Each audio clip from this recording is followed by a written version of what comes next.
কড়াইতে 2 টেবিল চামচ সর্ষের তেল দিয়েছিলাম। গরম হয়ে গেলে দিচ্ছি হাফ চা চামচ 5 ফোড়ন, 2টো শুকনো লঙ্কা। ফ্লেম লোতে আছে। ফোড়ন থেকে একটা সুন্দর গন্ধ বেরিয়ে গেলে দিচ্ছি হাফ টেবিল চামচ মৌরি বাটা, 1 চা চামচ কাঁচা লঙ্কা বাটা। এখন 30 সেকেন্ডের মতো মশলাটাকে কষিয়ে নেব।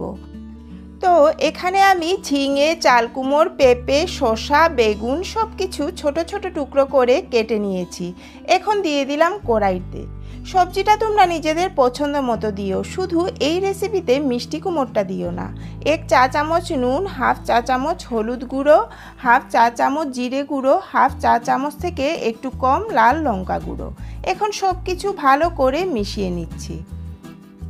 একটা টমেটোকে টুকরো করে কেটে রেখেছিলাম, এখন দিয়ে দিচ্ছি কড়াইতে। এখন একটু নাড়িয়ে নিয়ে 10 থেকে 15 মিনিটের মতো ঢাকা চাপা দিয়ে রান্না করব, মাঝে নাড়িয়ে দিও। এদিকে 3 টেবিল চামচ চানা ডাল আধ ঘন্টার জন্য জলে ভিজিয়ে রেখেছিলাম। এখন একটা মিক্সিং জারে ঢেলে দিচ্ছি, সাথে সামান্য জল দিয়ে ব্লেন্ড করে নেব। বেশি মিহি পেস্ট করব না, একটু দানা দানা রেখে ব্লেন্ড করব। তো ব্লেন্ড করা হয়ে গেল। 10 মিনিট পর ঢাকাটা তুলে নিচ্ছি।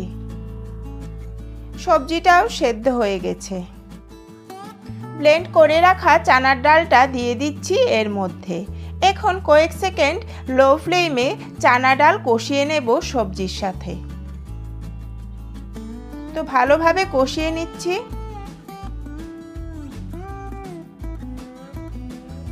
1 চা চামচ ঘি, হাফ চা চামচ চিনি।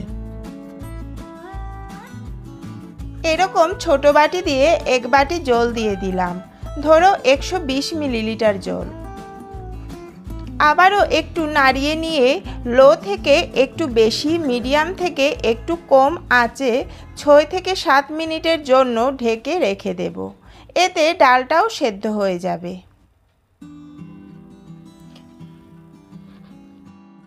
6 থেকে 7 মিনিট পর ঢাকাটা তুলে নিলাম, আর ডালটাও সেদ্ধ হয়ে গেছে। এখন এখানে আমি একটু বিলেতি ধনেপাতা দিয়ে দিচ্ছি, এতে গন্ধটাও দারুণ আসবে। এইভাবে একদিন সবজি রান্না করে দেখবে, রোজ রোজ বানাতে ইচ্ছে করবে। সবজির মধ্যে একটুখানি মৌরি বাটা, ডাল বাটা দিলে সবজির স্বাদটাই যেন আরও বেড়ে যায়। যদি ভিডিওটা তোমাদের ভালো লেগে থাকে তো লাইক করো, কমেন্ট করো, শেয়ার করো। আর আমার চ্যানেলের নতুন নতুন ভিডিও দেখতে হলে চ্যানেলটাকে সাবস্ক্রাইব করে দিও। সবজিটা তোমরা দেখে নিশ্চয় বুঝতে পারছো যে এটা কতটুকু ভালো হবে। তাহলে আজকের মতো এখানেই শেষ করছি ভিডিওটা।